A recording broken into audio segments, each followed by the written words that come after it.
Bakit sinibak ni Pangulong Marcos si General Nicolas Torre bilang PNP chief? Naku, malaking usapan po yan hanggang dito sa Canada, sa Toronto nga, dito sa aming lugar. Sapagkat ala pang 3 buwan pa lang yatang na-appoint at binigyan ng matinding posisyon ni PBBM itong mabigat o eka nga natin, matapang na PNP chief, ika nga natin, ano?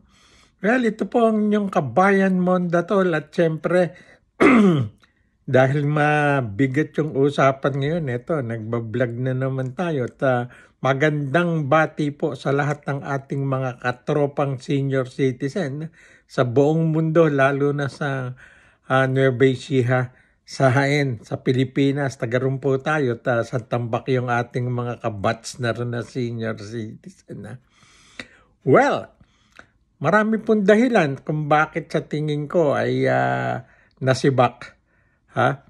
Una, umabuso sa kanyang posisyon. Siguro nakita niyang masyado siyang madikit kay Presidente. Umaksyon siya nang hindi naaayon sa kanyang posisyon. Siyempre po, chief ka ng Philippine National Police, handong pa po yung matataas sa yung pwesto. Unang-una na nga, yung Department of Interior and Local Government Secretary. Medyo nasa ilalim ka nun ni Secretary John Vic Remulla. At saka ang National Police Commission. Yan ang mga dapat tinitingnan ng isang PNP chief. Saka pangatlo, tingin ko rito, hindi siya graduate ng PMA. PNP alumnus po yan Philippine National Police Academy, hindi PMA graduate si General Torre. Nang tingin ko, sapagkat may Generals Association po yan Games of the General, although general siya talaga, pero galing siya sa 2-star general, biglang naging chief of police chief ng PNP. Anyway, iisa-isahin ko lang po, nirevamp niya yung PNP nung siya na po ay binigyan na ng 4-star ranking ng Pangulo bilang chief ng PNP. Si Lieutenant General Natates, yung po second in command, PMA graduate po yun, na nakatalagang pumalit sa kanya pag siya nag-retire na next year ata o 2027, ika nga natin, ginawa niyang inilipat sa Mindanao nang hindi kinonsulta ang Napolcom na tumitingin doon sa mga balasahan sa loob ng PNP. May rekomendasyon dapat tinatanggap yan. Tapos, at saka ang secretary ng local government kung saan na under itong PNP. Ika nga natin, hindi niya kinonsulta man lang si Secretary John Vic Remulla. Saka ang Napolcom, ayun, malaking pagkakamali yun nitong si General Torre. Ako, inidolo ko yan nung hulihin niya.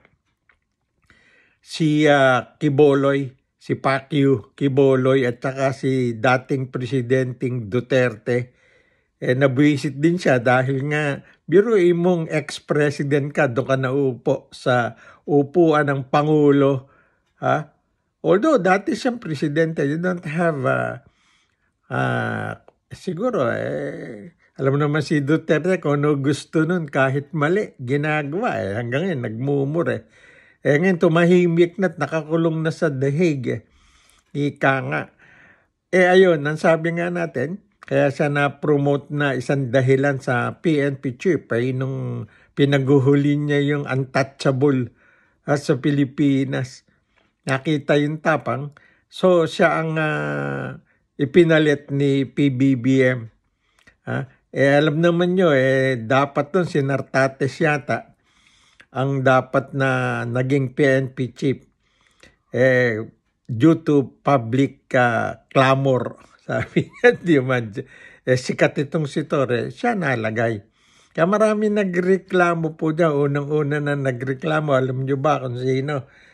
Si Senator Amy Marcos, yung kapatid po ng Pangulo natin, ika nga natin, sapagkat siyang sinartatis po, ang provincial director ng PNP ng governor si Amy sa Ilocos Norte. Kaya dikit yan Yun ang nirekomenda niya, hindi natupad. Kaya nga nung mag-imbestiga si Amy, kung natatandaan ninyo, kung bakit kinidnap daw, sinumpahan niya ng kaso sa ombudsman itong mga to. Kasama na si General Torre, kidnapping ata. Hanggang ngayon, nakapending yung kaso sa ombudsman. Wala pa pong ombudsman na kapalit na nag-retire na. Kaya po naghahanap pa. Ngayon, ayon na rin sa press conference kanina, nitong ginawa si Secretary Remulla, si John Vic pa. Dalawa po kasi Remulla magkakapatid na talaga nga dyan sa kabinete ni Marcos at saka na sa Senado, sa Congressman. Sa Congress dami magkakapatid, magkakamag-anak Sa Senado, ilan ba yung magkakapatid? Di ba 4 yatang pamilya yung magkakapatid? Ika nga natin. No? Saka yun, tingin ko ron, sabi siguro nung mga nakapaligid kay Bongbong, okay, PBBM, ika nga natin, o tama na 3 buwan, palitan na natin. Saka medyo lumaki na ulo nitong si Con. Mali yung ginawa niya. So isang dahilan po yun. Hindi dapat talaga yung balasa ka sa yung, kahit sa yung PNP, hindi naman siya yun, ikaw lang head nun. Idol ko yung Torre, kaya ngayon medyo okay lang sa akin yung ginawa ng presidente. Prerogatives niyang magpalit, mag-appoint ng kanyang mga tauhan, mga cabinet member, tsaka mga head ng agency. Yun. Palagay ko naman bibigyan siya ng isang magandang pwesto sa gobyerno. Kita naman po ninyo na bakante na NBI. Sa NBI naman po kasi, kailangan abogado ka. Pero pwede rin naman sigurong hindi abogado. Mag-NBI director siya. At saka ang Department of Public Works and Highway, papalitan niyan si Bonoan, definite yun. At saka pwedeng maglagay po ng special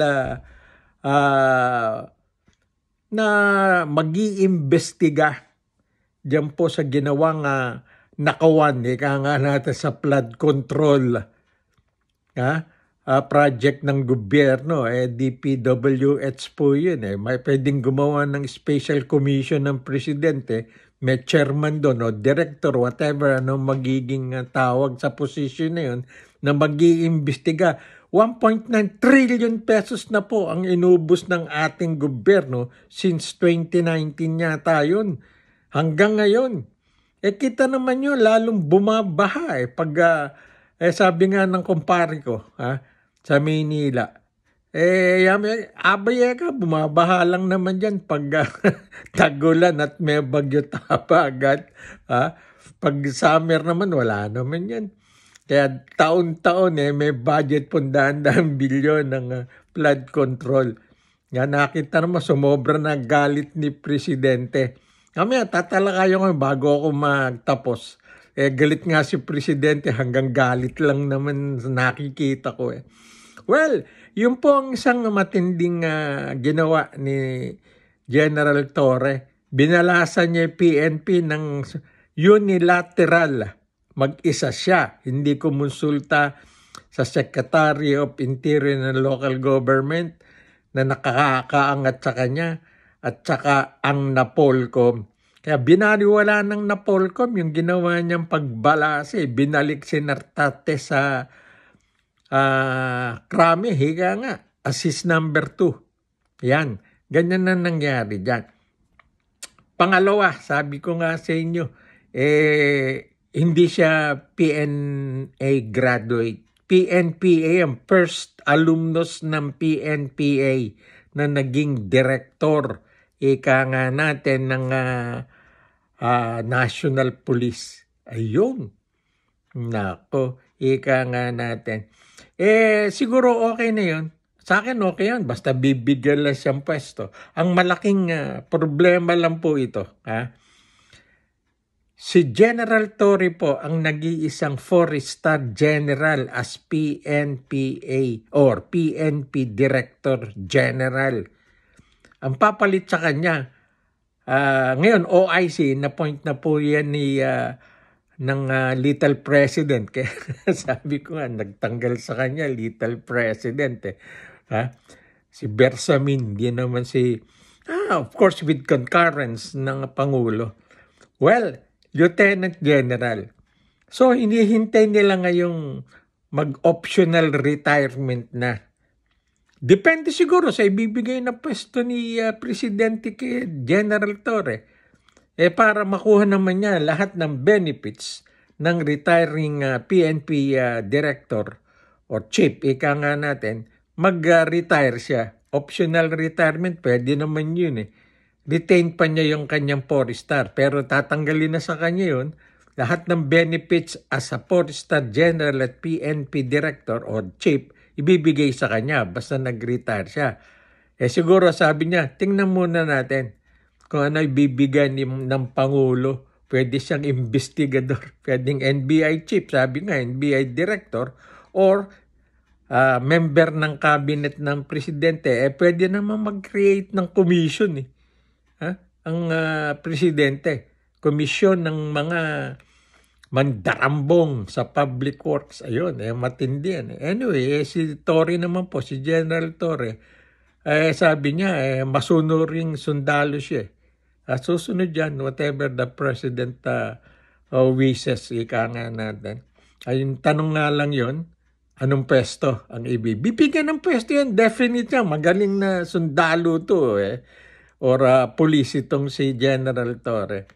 Yun na nga, OIC ngayon, si Lieutenant Nartates at tuwan-tuwa itong mga ibang senador na tulad ni Amy Marcos, si Bato de la Rosa, lahat silang Duterte allies. Ika nga, sapagkat pinadala, pinadala sa dihig nitong si General Torre. Itong si dating presidenteng Digong Duterte. Lahat sila tuwan-tuwa. Ibang senador naman at congressman, tahimik lang sila. Whatever the president wishes, prerogative. Nag-iisang taong may kapangyarihan yan. Sa lahat ng Army, PNP, Marines, everybody in the military na naka-uniforme, si presidente lang ang pwedeng gumawa ng desisyon about them. Yung po, huwag na natin pagtalunan. Ang isa lang din natin nakita ngayon, tumahimik yung hindi na pinag-usapan muna. Itong bilyon-bilyong ninakaw ng mga mandarambong sa Department of Public Works and Highway. Yun lang, yung isang bata, si Lebiste, yung anak ni Loren Ligarda, yun ang pinag-uusapan ngayon. Sinusuhulan daw ng hanggang 300 million ng isang Department of Public Works and Highway official yata. Hindi naman tinuturo kung sino ang big boss. Babalikan at ilang araw lang yan. Baka bukas nga may posisyon natong si Kwan. Baka ngayong gabi nga lang may posisyon natong si General Torre. The question is,